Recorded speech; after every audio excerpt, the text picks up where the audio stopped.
welcome back to the Excel highlights. This is Kathy Barker, Software Solutions, and you're watching video 5. This video is looking at formatting. We looked at formatting dates and the general format in the earlier video, but now I want to have a look at formatting text and fractions and the use of apostrophe. First of all, I'm just going to press Control Up arrow to get to the top of my list, and I'm just going to come across here to K1 or K3, sorry. If I wanted to put certain things in, like fractions, I might be putting, I'll just put the heading here, I might be putting a half, 1/2. But as soon as I do that, it thinks I'm doing a date. Or I might go 1/4 for a quarter and it thinks I'm talking about April.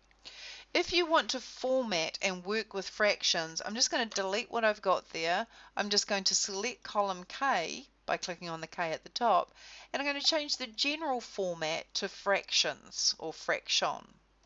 If I then click in K4 and go a half, it takes it this time. Also, when I sit on that half and look in what they call the formula bar, I can see it's represented by 0.5.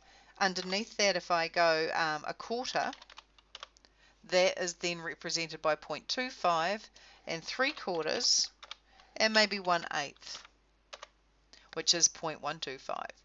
So by formatting these cells as fraction, I can literally put fractions in and literally show them that way. And then when I want to add up the fractions, I can just highlight this range. We know down here from video 1 that we've got a status bar, and we can click that to copy the answer to the clipboard. And then I'll just right click this cell and paste it.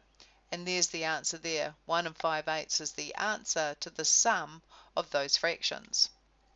Now the other thing is sometimes we want to put in things like phone numbers, mobiles or landlines.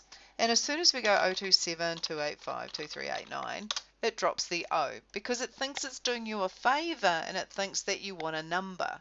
But in fact we want to have a phone number.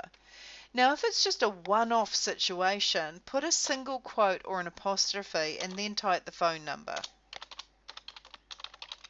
When you press enter, the apostrophe doesn't show in the cell. You can ignore this error. It doesn't show in the cell. It does in the formula bar, and it aligns to the left. The apostrophe is your way of saying to Excel, don't change this, leave it as it is. For example, I've had instances where people want to say equals 100. As soon as they do, they get 100. So if you go apostrophe and then equals 100, you're telling Excel not to change it, to leave it as is, and it's represented as text, and that's why it leans to the left of its cell. The apostrophe shows in the formula bar again, but it doesn't show in the cell. So that's quite handy. But what if we're going to be putting a lot of text in? I certainly don't want to be putting apostrophe in front of every phone number.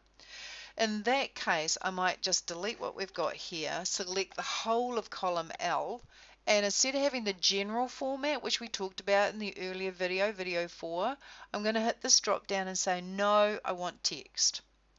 By saying I want text, I can now put any phone number in, and it'll treat it as text, or any landline, or anything really. By formatting that range of cells as text, I now don't have to worry about putting the apostrophe in. So those are some of the other formats that you can come across. Come back for the next video.